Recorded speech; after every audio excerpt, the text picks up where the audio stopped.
How do you transform a cavernous cold church into a futuristic house? Or turn a dilapidated old barn into a stylish family home? From industrial workshops to ancient windmills, this series follows brave homeowners The original wall has come away from the chapel. as they take on the seemingly impossible challenges That isn't going to happen until next year, never mind 3 weeks' time. You're absolutely barreling down. of transforming historic structures never built to be lived in. We explore the master crafts and ingenious modern design it takes to build an impossible house. It's another bit of history saved. In this episode, a determined couple The water was coming in there, the wheel was turning here. I've got it in my head. I think it'll be absolutely smashing. embark on a project of a lifetime. You see, if we knocked it down, that's like spitting on history, isn't it? To rebuild this historic watermill. To see someone actually bringing life back to this, for me personally, is exciting. That's set to collapse into the River Severn. I mean, if this crane comes anywhere too close to this edge, we're tipping down. With ambitious plans to transform it into their dream home. Look what we're doing to it. It's amazing.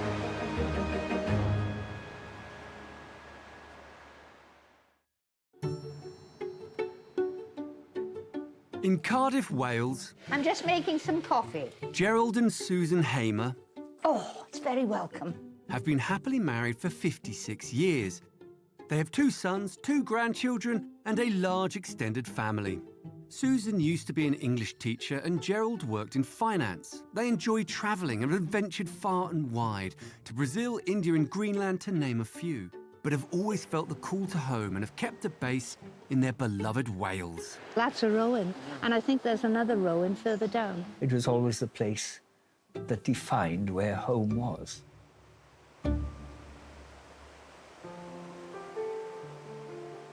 Now they're about to embark on their boldest adventure yet, a restoration project of extraordinary scale on the banks of the River Severn in Llanidloes, mid-Wales, where their children grew up.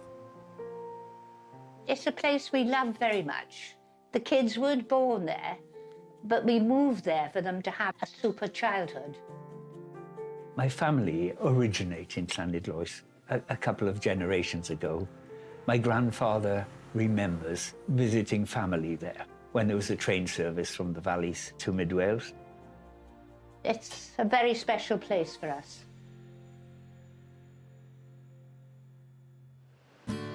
Susan and Gerald want to save an iconic part of Llanidloes' past. I think that was probably put in when a lean-to was put on the other side. They want to inject a new lease of life into the town's historic watermill. The structure is a treasured local icon, and the couple are aiming to plough all their energy into rebuilding it. This is really quite a fascinating bit of war. I think that would probably have been the top of the wheel. This industrial workhouse milled corn until 1914. It later became a carpenter's workshop and sawmill. The building has been extended and altered over time, adapting to the changes of use. Now, Gerald and Susan want to transform it into a unique 4-bedroom house. I think it'll be absolutely smashing. I'm feeling very excited. Watermills along the River Severn date back as far as the 12th century. Pioneering engineers harnessed the forceful flow of the river to power corn mills that ground grain into flour. And it was water, not steam power, that was the driving force behind the early stages of industrialization in the iron and textile mills of the mid-18th century. Gerald and Susan's mill dates back to 1180, when it was the only water mill around for 30 miles. It was originally built to mill corn. A hoist lifted sacks of corn up to the top floor. The sacks were emptied into bins where the corn flowed through a hopper to the millstone floor below. At ground level, a water wheel, hydro-powered by the fast-flowing water, was connected to a revolving shaft which drove the machinery to grind the corn and produce flour. The building is a labyrinth of interconnected structures of different shapes and sizes, and is thought to have last been occupied more than 50 years ago. Reconfiguring this abandoned structure perched on the edge of a raging river will be a huge challenge. Our garden is in line with the building there. We come up to here. And, I see, it's this way, the triangle and we goes. propose to build up this riverbank to the same height as the house with things called gabions. These are great cages filled with rocks, and that'll hold back the soil, but more importantly, it'll hold back the river, because when the river's in spate, it's pretty heavy. To transform this historic structure, Gerald and Susan plan to rebuild what's left of its existing walls with a mixture of old stone and modern bricks. They will then erect a high-tech precision-cut timber flat-pack frame inside to form the floors, rooms and roof. This will be anchored to a network of steel beams. On the ground floor, there will be an entrance hall that leads into an open-plan dining and living room separated by a central fireplace. To the left, there will be a kitchen diner, a utility room and downstairs toilet. Double doors off the kitchen and lounge will lead onto a terrace overlooking the river. Upstairs, there will be 4 bedrooms, all en suite. There will also be a terrace leading off the landing and the master bedroom. The floor will be even, and we'll have underfloor central heating. That'll make the place immediately warm as you come through the front door. I can see the furniture set. The colour scheme will be pale blue throughout the downstairs and dove grey satin silk curtains. The pictures on the wall, I've already chosen 6 of them. The watermill is over 800 years old and has been altered over time. Susan and Gerald have scheduled 15 months to bring this relic back to life. They've got a budget of £350,000, which sounds like a lot, but not when you take into account something this old, in this condition, located right next to a very powerful river.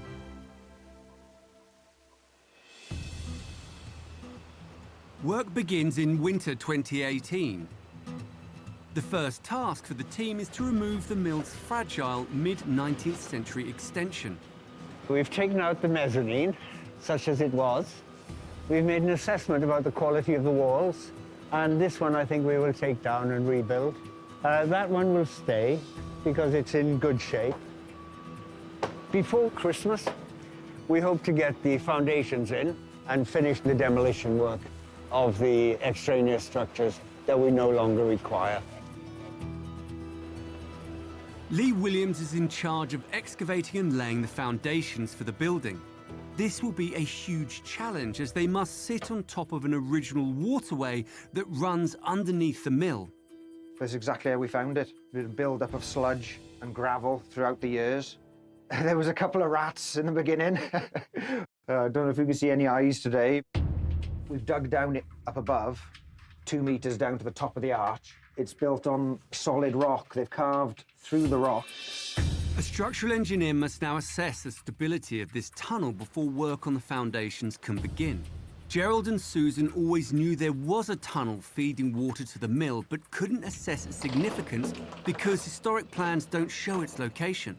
What they didn't anticipate was that they'd discover a second tunnel. Here, you can see the arch over the top of the second tunnel.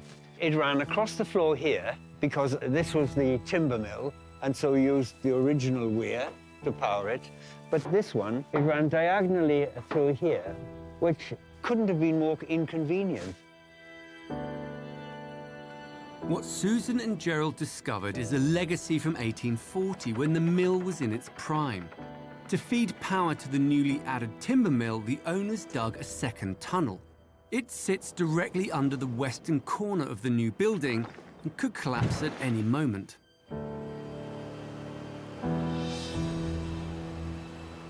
The walls are bridging over the tunnel as it is, but because we're putting extra weight now on the walls and what have you, there might have to be a different solution than a strip foundation. A structural engineer will now have to come and say what he thinks is possible. It's going to be a headache for the client, Headache for the architect, more than likely now. We have to redo his drawings. We don't quite know what the next step is at the moment. It could be weeks, months, maybe. Lee and his team are forced to down tools. It's a major setback for Susan and Gerald. We're probably looking at a somewhat expensive solution to this problem. I think we will be looking at several truckloads of concrete before we can say the problem is solved. And along with several truckloads of concrete go several bills. So I wasn't anticipating that. It has slowed us all down. I was hoping by now we would have been laying the floors and been in a position to take accurate measurements for the timber frame that's coming in. Well, obviously we're not there. And so Christmas is coming. Chances are it'll be after Christmas. Engineers have deemed the original tunnel to be structurally sound, but work can only continue when the second tunnel, which is close to collapse, is made safe. To do this, they must demolish the wall above, then flatten the exposed section of the old tunnel. They must then fill in the tunnel down to solid ground. Next, they must construct a reinforced concrete and steel beam over the top to strengthen the foundations. Only then can they rebuild the wall so work above ground can continue. This additional work will wipe out any hope Gerald and Susan had of completing the build in 15 months and push them way over their intended £350,000 budget. It's now 8 months since work on the build began. While Lee and the team repair the tunnels, in Welshpool work is underway to construct the timber frame, which will form the mill's new internal walls, floors and roof. Tim Wheatley oversees this unique part of the build. Essentially, it's like a large flat pack. You know, the timber frame panels are all erected here in the factory. They're taken to site. The lads then go off the drawings to fix the panels together. Everything's cut to length, and then the panels are made next door. We're building inside an existing structure. You know, it's scaffolded to the external side of the structure, you know, so the worries just amplify. Totally different to just carting these things to a site, getting them off of a crane and just hoiking them in the plot. On site, it's taken Lee's team 5 months to reinforce the tunnels, scaffold the building, and start to repair and rebuild the crumbling limestone shell. Today, Tim is on site to oversee the timber frame erection. It's a tight squeeze getting all the kit onto the cramped riverside plot to lift the panels into place. We'll have the crane coming in now. The lads have got ground floor panels up, so what we'll be landing today when we come in, we'll be landing the steels to take the joists, we'll be landing the panels for the utility, and hopefully, fingers crossed, we'll have enough time to land the joists in as well. I'd like to utilise the crane as much as possible. They've only allowed a few days for using the crane, so it will be a race to get all this timber work installed and avoid another costly overrun. You're close to that bank there, drive. So even just entering a site like this, you know, you're up against it straight away. Cars parked, people in the way, and now coming onto a site like this, I mean, it speaks for itself, really, doesn't it? I mean, if this crane comes anywhere too close to this edge, we're tipping down, you know, and if this crane goes down, we're in big trouble, to be fair. So we want them at least 2 to 3 metres away from the bank. There's a lot of weight in that crane, and that's what the lads will twitch over now, so they'll just get the crane in the right position. Are you happy, drive? The edge. So this is a city crane. It's a 40-ton city crane. So hence, you know, specifically for tight areas like this.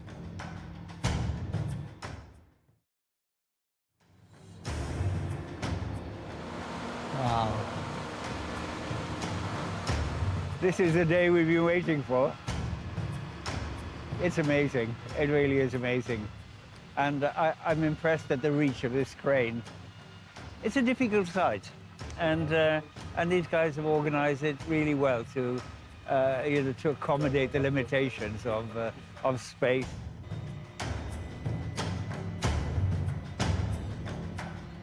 This is the oldest structure I've ever done, which is brilliant. You know, I'm a local boy, I live 15 miles down the road. You know, I grew up in this area. So to see someone actually bringing life back to this, for me personally, is quite exciting. Before they can lift the timber panels into place, they must position a network of steel beams.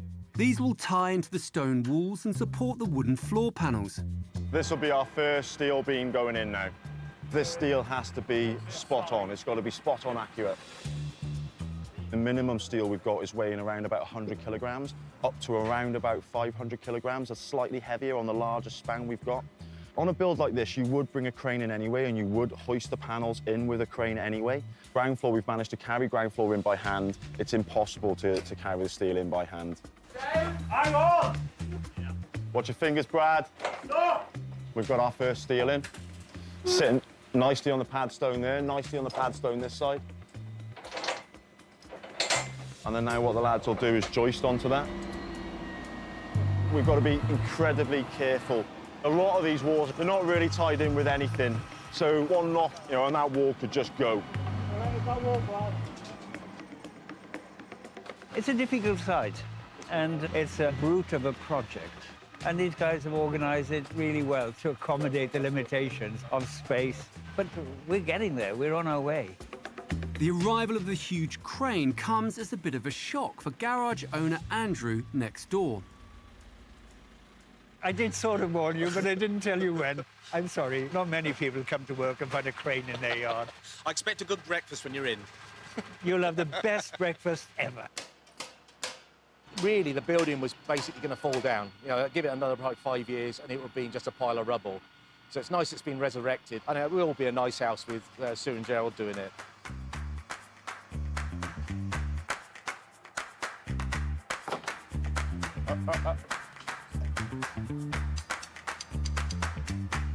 That's low. With the steel work in, they can slot the floor and wall panels into position. Today is a really, really big day. The panels have gone in, the joists have gone in, the steels have gone in, the floor's gone in. I think this just shows when you've got the right people and the right kit and the right skills, you know, things work.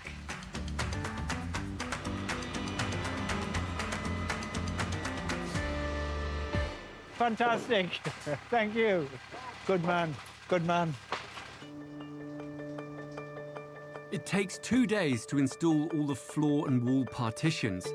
The internal layout of the structure is taking shape, much to Gerald's delight after all the setbacks.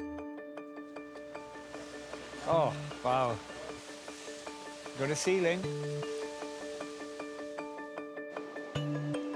Just as they gear up to erect the panels that make up the roof, the heavens open.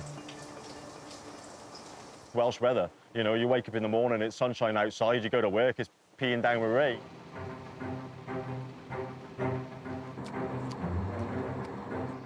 It's not ideal, you know, the lads are working in the wet all day, but they'll get the job done. You know, a bit of water don't stop us. You know, we crack on. The only thing we really have to be concerned about is high winds when we're utilising the crane. We've only got the crane today to get all the trusses up on the structure.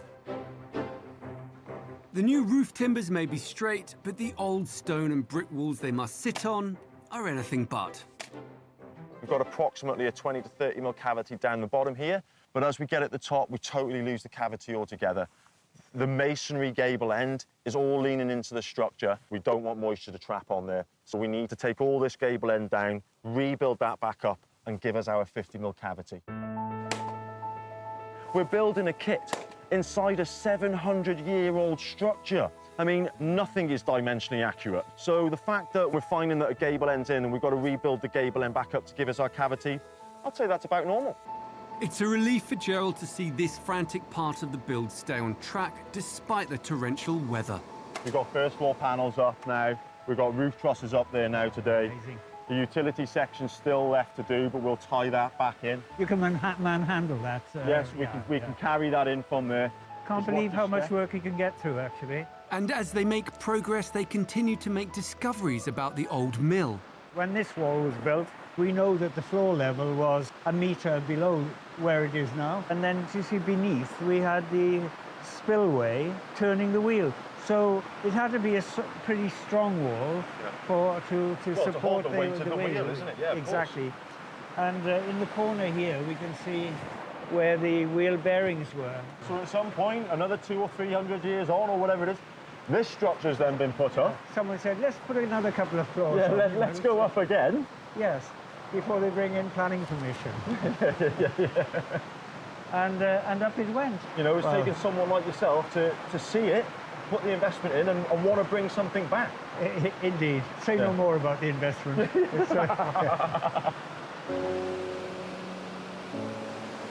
I defy anybody to show me a better water feature. It's absolutely barreling down. Awesome if you love canoeing. It's all looking good. Shame about the weather, but I think we're going to get there. Look what we're doing to it. It's amazing.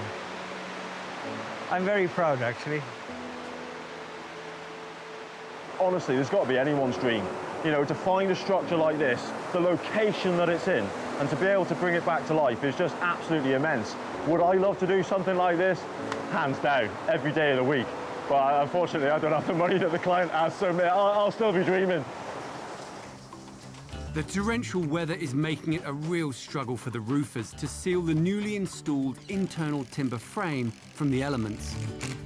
Typical Welsh summer, it's raining. So instead of going up on the roof, I'm bringing the roof down here. They're moulding strips of lead flashing that will sit under the roof tiles. We're making 5 of these pieces in total. I'll show you my drawing. If they don't fit, this is why. I wrote it down wrong.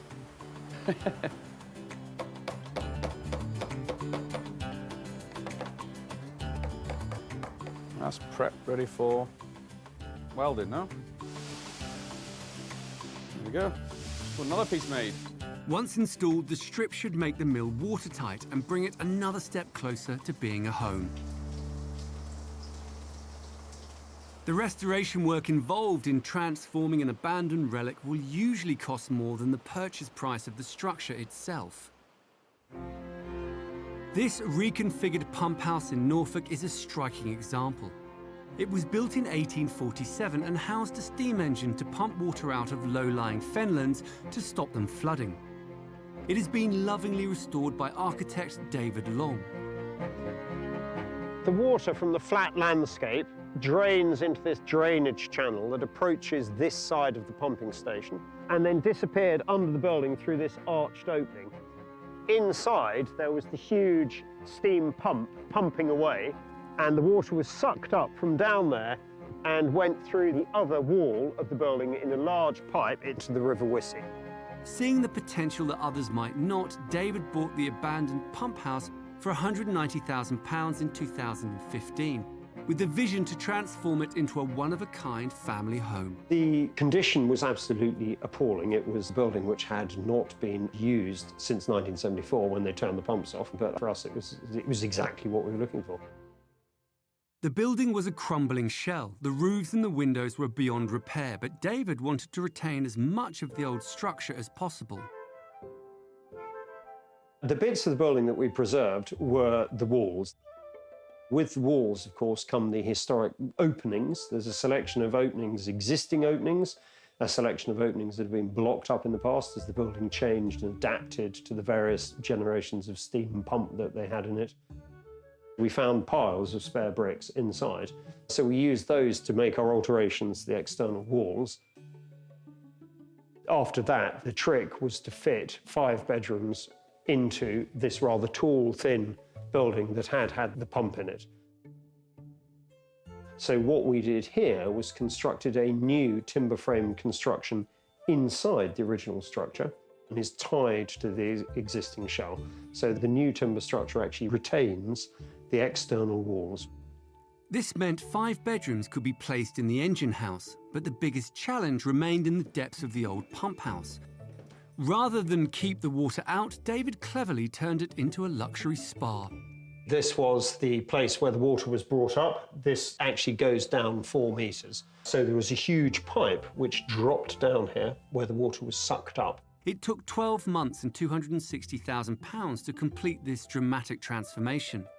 This understated approach means the building still resembles a Victorian pump house. The part that I suppose we're most proud of is the fact that we've managed to bring it back into use without having to massively change it. It still retains its original feel. Which is exactly what Gerald and Susan are also striving for with their historic watermill restoration. In Llanidloes, it's now 10 months since the build began. The roof is finished, making the mill watertight, and all the timber frame is in. Progress is really great. The interior walls are up. We can't do much more to the interiors until we've done the first fix for the gas, water and electricity. It's coming on really great now. We've come to a point now where we really start needing to be very detailed about the next phases, and the most important will be windows. We have decided that we really want to have triple glaze. But one of the technical problems with these that we have to face is the weight. Triple glazed windows are heavy boys and girls. So hopefully we'll be able to have them delivered with glass panels, removable, so that we can install the frames and then reinstall the glazing. The big window will weigh 200 kilos. And it's difficult, you know, this isn't a flat site. We can't approach it from the riverside. We've got to bring it in through the house. Even though they're still far from finished, Susan's got her eye on the decor. I can definitely know the furniture for there. But you see, this is the wall. We could have one of those really elongated dresses that you see, which are about this wide. Sure. And something like that, whatever age. Plenty of walls for paintings. It won't take up so much room if it's that narrow. And while the interior will have a contemporary feel, Gerald and Susan want to retain as much of the mill's history as possible. We'll keep this. We'll put a new door frame in here. It's a lovely feature. We'll clean up the stone chemically, put all this coining either side, and a little brick arch at the top. Yeah. The scale of this transformation really is extraordinary, and Gerald and Susan's enthusiasm is infectious, even when it comes to selecting the soft furnishings. Hello, hello, hello, everybody. Never mind about foundations, never mind about roof, never mind about walls. We're now dealing with curtains. Let me have a look. Yeah, isn't it that one? That's nearly the colour, though it's striped. I'd be very precise about this. We all have our opportunity to discuss and to say. But irrespective of what we discuss and say, Susan will make the choice. That's the book you're going to like. Right, I'll flick. There's some nice ones in Also there. lovely colours there. Yes. This is when I make my choices of colour. And I usually do it here. Yes, I think that might be... Oh, I thought you were going to have plain. Well, It that's is plain. plain, but it's just got that slab running through it, Yes. so it's Yeah. giving you the two-tone. A bit of a weight to it, you see. And if you want it to be heavier, Yes, go for a heavier lining. yes, yeah. Oh, yes. Yeah. You see, there's that, but that compared to That's that what I is- thought you were going to have, but I Yeah. must say I would prefer For that. that. It's not my favourite part of the build, but I have to remain present, and I do enjoy it. But Susan's very good. She knows what she wants, and she will make it look very nice. There's 4 bedrooms, and I want 4 different. I was thinking of lilac, and I was thinking of green, too. Oh, I tell you what. No, I was thinking of that. Oh, yeah, nice. Right, I like that one. Because you can have pale green curtains and, you know, and bedding. A And, lot of greens Yes. tend to go together, don't yeah, they? They absolutely. blend. No problem. So I'll go down. I've chosen... That's 1 bedroom, that's 2 bedrooms, that's the kitchen. Definitely that. That is exact colour that I anticipate. Right, 1, 2... And the green? And the green 3. Bedroom. Bedroom. Sitting room. Bedroom. Kitchen. It's not bad for 10 minutes. Right, I think that's it. I think we're quite happy with those, aren't we? Bye-bye, everyone. Susan and Gerald really are a tower of strength. Over the next 19 months, they push ahead with the internal transformation. Outside, work begins on a striking, unplanned feature, sparked by a fortuitous discovery. Back in 1840, engineers built a special room on the side of the building to house the new water wheel. More than 180 years on, the addition is still structurally sound. So Gerald and Susan decide to turn it into an extra storeroom and build a terrace on top overlooking the spectacular river. It doesn't take long to lay the concrete base for the terrace. Although it's calm today, the river here can really batter this side of the building. So glass makers Graham Watkins and Gary Hughes are on site to bolt and glue metal fixing brackets into the base to secure the toughened glass panels which will surround the terrace. It's the strongest stuff you can possibly get. It's harder than concrete. The glass is about 34 kilo a piece. There's a bit of weight in them. Right, I'm in. It's 13.5 laminated glass, which basically means if you do ever damage it, it won't go into 1,000 pieces, it'll stay in place. When you've got to drop the other side, as they've got here, that's what you need, really. The guys work very carefully to slot and clamp each panel into the brackets. If you were to touch it right on the edge with something very hard, it will just go, it'll just break. It'll still stay standing, but it'll just shatter. Although, if you got one of those bricks and threw it in the middle, you wouldn't break it. It's just safety glass, but it's very expensive as well. It takes most of the day to secure all 10 panels into place. Graham and Gary glue a special rubber seal on top to form an airtight connection and moisten the rubber so the steel handrail slides on more easily. We've got to move quite fast because the water will just evaporate before we can get the stainless on top of it. That there will be stuck on there now. That won't come off. I think it's brilliant. I think it's absolutely brilliant. This gives us everything we wanted. It enables us to sit here. It helps to screen the sound of the river. It protects us a bit from the wind and keeps our gin and tonics nice and cool. And I think we're going to have a fabulous terrace here to enjoy. The unplanned feature has added nearly £8,000 to the cost of the build, but they've created a great new space to relax in.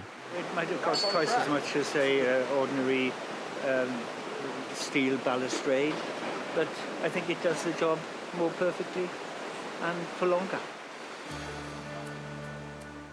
It's been just over 2.5 years since Gerald and Susan started work restoring this 800-year-old abandoned mill in mid-Wales, reconfiguring it into a home.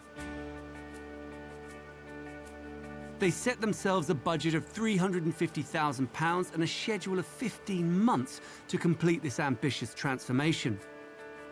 But the discovery of hidden tunnels and working on such a difficult site, so close to a fast-flowing river, has doubled the build time and pushed them well over budget. But now the restoration is complete.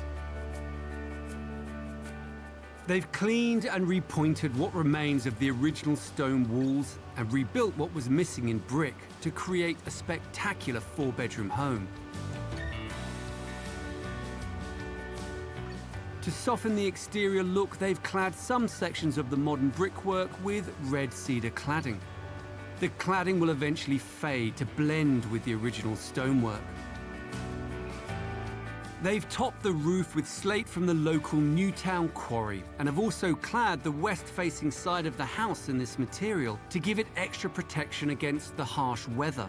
They've also repurposed a 120-year-old church door to create a striking entrance. The extensive transformation is just as impressive on the inside.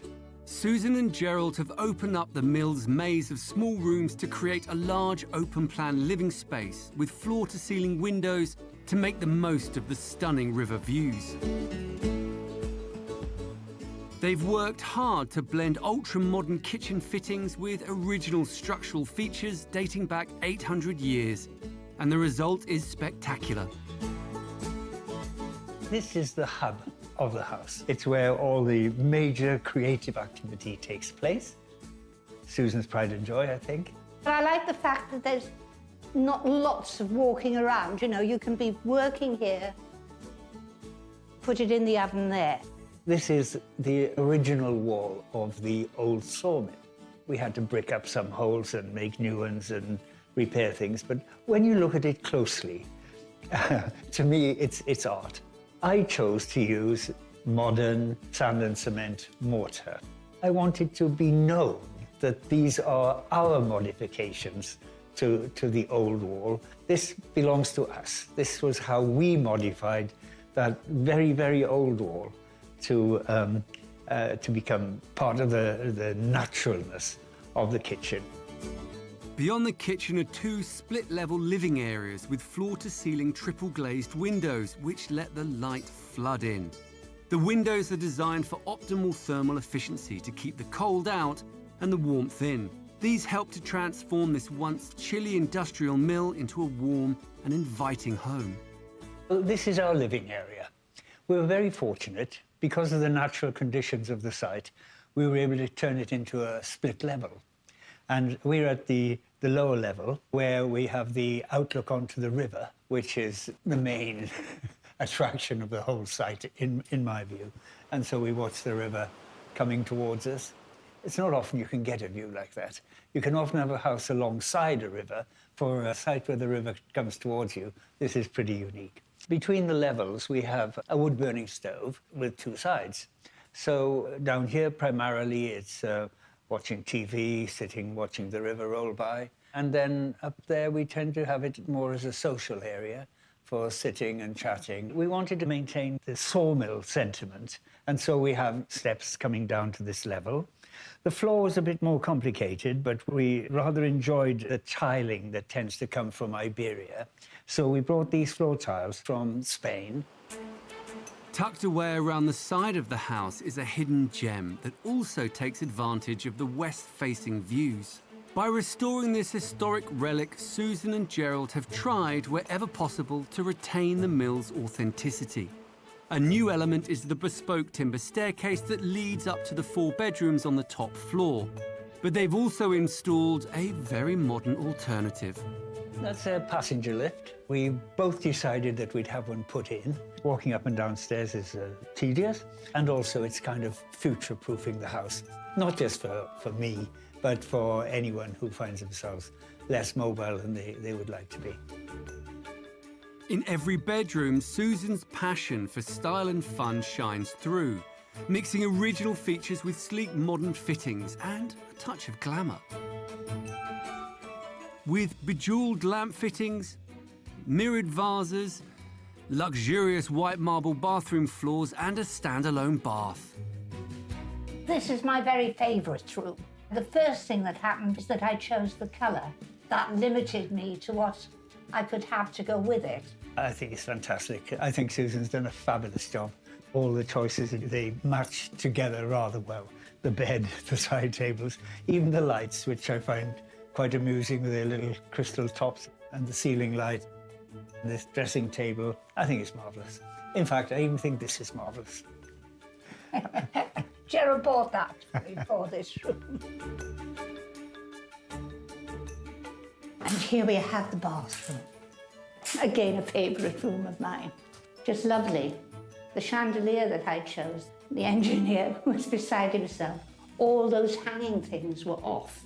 He had to put them on, and he was so tired, but he liked the results, and so do I. Susan's eye for detail continues throughout. And in this yellow bedroom, we have the wall still, and with a beam in it. And that runs right through into the bathroom as well. Yes. In the red master bedroom, there's a full-height balcony with Juliet balustrade to make the most of the spectacular Welsh Hill views. This is the largest room. It's a totally different colour scheme, but the grey silver curtains sort of frame it all, which I think is lovely. And a magnificent top terrace with invigorating sounds of the raging river below. It's just about perfect for sitting there with a cup of tea early in the morning when the sun's rising, or late at night with a nice gin and tonic. Gerald and Susan have not only breathed new life into one of the town's most important buildings, they've crafted an amazing family home in a place that holds so many memories for them. And they're thrilled with the result. We didn't compromise. We met the vision, and it's exactly what we expected before we put pen to paper. But they did compromise with their 15-month build schedule. There was no prospect of hitting that sort of target. Not that we should have set a target, really. When you're doing a project like this, you can't get uptight. It won't make it go faster. It took longer than we expected. Mainly, I would say, it was because of the unforeseen circumstances of the site and previous constructions on the site, the leaks linking the different power sources of the mill. That was something that took a lot of time to understand and to address. And then the usual stuff, building materials not being immediately available. And beyond that, so much of what we have in this house is not off the shelf. The steel girders that we had to conceal in the roof had to be rolled to the size and lengths that we wanted them and galvanized and so on. The same with the terraces and the balconies. Almost everything is bespoke, including the staircase and the fireplace and the doors. 2.5 years to build something like this. So what? And their £350,000 budget went out the window. We came to a point where we said clearly this budget was for a dreamer. Now, maybe we are dreamers, but we're going to buy what we need to buy, we're going to pay for what we need to pay, and we're going to finish the job. But despite all this, Gerald and Susan have everything they wanted. Upstairs, each bedroom has its own colour and its own personality. The downstairs living areas is blue, calming. From my point of view, it was perhaps even a little bit better than I'd hoped. We didn't want to, in our terms, destroy the perspective of the old building, but we wanted to renovate without changing where the doors and windows were on the side, the river side, and that has turned out to be perfect. It was an old, tumble-down set of buildings. I hope those people who pass by, and a lot do, and have a long look, I hope they appreciate what we have done.